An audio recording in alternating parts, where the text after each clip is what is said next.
Speeches भी हुई और आप भी सुन रहे हैं कि आज वर्ल्ड एनवायरनमेंट डे है।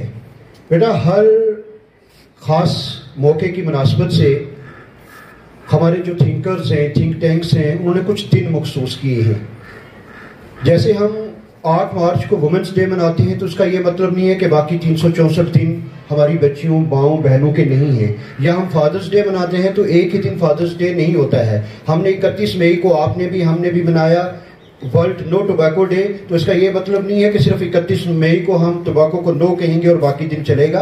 ये सिर्फ होता है कि एक डे सिर्फ इसलिए कि हम अपने आप को ये याद दिलाएं कि हम क्या कर रहे हैं। बायो साइंसेस के या ज्योग्राफी के स्टूडेंट्स हैं, पर्टिकुलरली उनको तो ये कंसेप्ट बिल्कुल क्लियर होना चाहिए कि ओजोन डिप्लीशन पिछले तकरीबन 35 साल से बड़ी तेजी से हो रही है।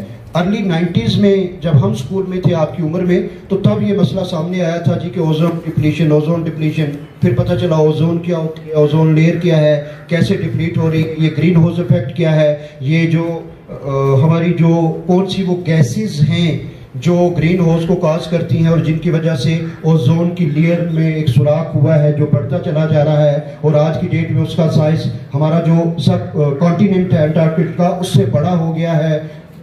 वो सारे मसले तो बाद में पता चला जनाब कि ये कुदरत की कोई सजा हमें नहीं है, ये हमारे कर्मों का दोष है, हमारे आमाल का नतीजा है जो हमें मिल रहा है। हमारे यहाँ एक बात कहा जाता है ना, हिंदी में एक मुहावरा है कि बोए पेड़ बबूल के तो आम कहाँ से होए, कि यानी कि अगर आपने कीकर के पौधे लगा दिए और बाद में कहो कि कीकर पे आम लगेगा, नहीं, उसके साथ कांटे ही लगने हैं। तो हम जो बो रहे हैं ना वही काट रहे हैं। हमारे यहाँ गोजरी पहाड़ी में एक कहावत है कि हथा नहीं रहा नहीं दंदा नाल पटनी पैनी। तो अस के करने लगे ने कि हम जरूरत नहीं होती तब भी ये जो बच्ची मैं देख रहा हूँ कि शायद दत्ती गला खेत में होती थी या इस तरह की और बच्चियाँ हैं, सुबह जब हम निकलते हैं यहाँ 5-6 बजे के बाद हमारी माएँ, बेटियाँ, बहनें चली जाती हैं पीछे जंगल में, और उनकी मशक्क़त का ये आलम है कि एक बहुत बड़ी और डगी जली है भरी लकड़ा नहीं सिर पर चाई नहीं तो वापस आ रही होती हैं। वो क्या होता है जनाब कि जो सर्दियों का मौसम है उसके लिए स्टोरेज की जाएगी, उस स्टोरेज के चक्कर में हम एक जीते जागते पेड़ का कत्ल कर देते हैं और वो आग हम डंप करते हैं। हमें लगता है जो मैम सुप्रीति ने कहा ना कि एक से क्या फर्क पड़ता है, एक से बड़ा फर्क पड़ता है बच्चा। बूंद बूंद से समंदर बनता है। हम लकड़ियां काट रहे हैं, जंगल काट रहे हैं, हमारे घर जो है, हमारा फर्श भी लकड़ी का, हमारा छत भी लकड़ी का, हमारी दीवारें भी लकड़ी की, हमारा चूल्हा 24 घंटे जलता रहता है। कोई हमें वो टेंशन नहीं होती कि लकड़ी को प्रिजर्व करना है या नहीं। भला हो हमारे ऑनरेबल प्राइम मिनिस्टर का उज्ज्वला योजना लाए और कुछ जंगल बचना शुरू हुआ और मेरी बच्चियों और बेटियों ने चूल्हा जलाना छोड़ा। जी गैस है साढ़े को, बेशक अगर 30% भी उस वजह से हमारे फॉरेस्ट प्रिजर्व हुए हैं, लेकिन हमें ये भी देखना है बच्चा कि वो जो फॉसिल फ्यूल है हमारा LPG, वो कितनी देर उसके जो डिपॉजिट से जो कुदरत ने हमारे लिए रखे हैं रहेंगे। अल्टीमेटली हमें अल्टरनेट सोर्सेज की तरफ जाना है। हम घर से निकलते हैं, मेरे से घर के 4 कमरे हैं तो चारों में अगर 2-2 बल्ब जल रहे हैं या पंखा भी चल रहा है, फ्रिज भी चल रहा है, मैं आ गया हूँ, घर बंद है, फिर भी वो लाइट्स ऑन है।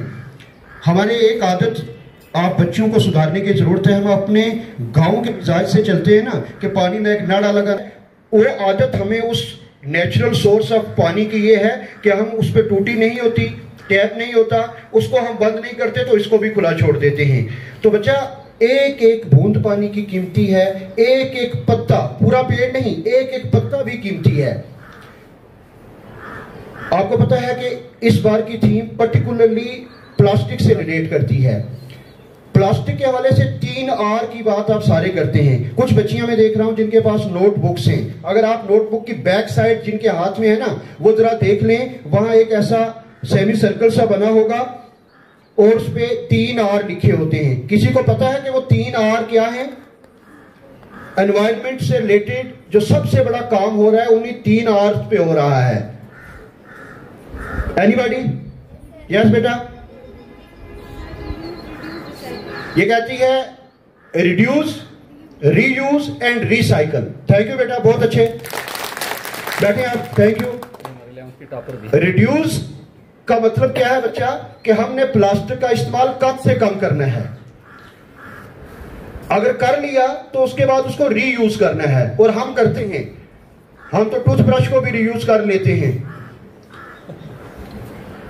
तो रीयूज में क्या है कि जो पेट बॉटल हमारे 2 लीटर 1 लीटर कोल्ड ड्रिंक वाली होती है, हम उसमें दूध भी भरते हैं, कोई और चीज डाल के रख लेते हैं, तो वो रीयूज हो गया। रिसाइकिल क्या है, आप देखते होंगे हमारे बहुत सारे भाई इस कारोबार से जुड़े हैं जिसको कहते हैं कबाड़ का, थ्रैश का बिजनेस। वो आपसे आके खरीदते हैं प्लास्टिक, वो जाके दोबारा पिघलाया जाता है, कुछ और चीजें बनाई जाती हैं, वो चाहे जूते बने चाहे कुर्सियां बनी। आपने देखा होगा कुछ लो ग्रेड चेयर्स कुछ लोग घर घर आके बेचते हैं, वो 400 रुपए की कुर्सी पूरे 4 दिन चल जाती है, क्योंकि वो लो क्वालिटी का रीयूज्ड प्लास्टिक होता है, वो उससे बनाई गई होती है, वो पोल्यूशन को कम करता है। लेकिन हमारा जो ये पॉलीथीन जिसे आसान है मोमी कागज में लिफाफा, वो हमारे पास होता है। कभी हम घर से नहीं जाते, कोई बैग कैरी बैग साथ लेके दुकान से 2 रुपए के आलू खरीदने हो या 2000 का सामान खरीदना हो, हम वो पॉलीथीन लाते हैं, सामान निकाला, ऐसे उसको किया बाहर, या बल्कि ज्यादा अच्छे लोग इस तरीके से उसको रीयूज करते हैं, घर में सफाई की, जितना कचरा था उसमें दबा दबा के भरा, उसमें जबरदस्त 3-4 गांठें मार ली और नाली में फेंक दिया और नाली को ब्लॉक करने का पूरा सामान कर दिया। तो बच्चा ये करना है। लेकिन इन आर्स में एक चौथा आर यूज हुआ है, किसी को पता है वो कौन सा है? रिड्यूस, रीयूज और रिसाइकल के बाद एक आर लगाया गया है जो इनसे पहले लगता है, वो है रिफ्यूज, कि नहीं मी नहीं चाहिए। अगर आप जाते हो दुकानदार डाल के देता है उसमें, नहीं। आप जाते हो किसी पार्टी में, आपको प्लास्टिक वाले गिलास में सर्व किया जाता है, नहीं। तो वो गट्स हम में आते आते आएंगे, क्योंकि हम थोड़े से अपने कंफर्ट जोन में चले गए हैं। हम स्कूल जाते थे तो आप बच्चे आज 1500-1500 रुपए का एक ये जो जिसे पहाड़ी जागने से पिट्ठू, ये बैग लेके आप आते हो। हम तो जो कोई पुरानी कमीज फादर की या मदर की फटी होती थी तो उसी को रीयूज करके एक जिसे गुथा आखने वाले भी वो बैग बना लेते थे और उसमें किताबें ले जाते थे।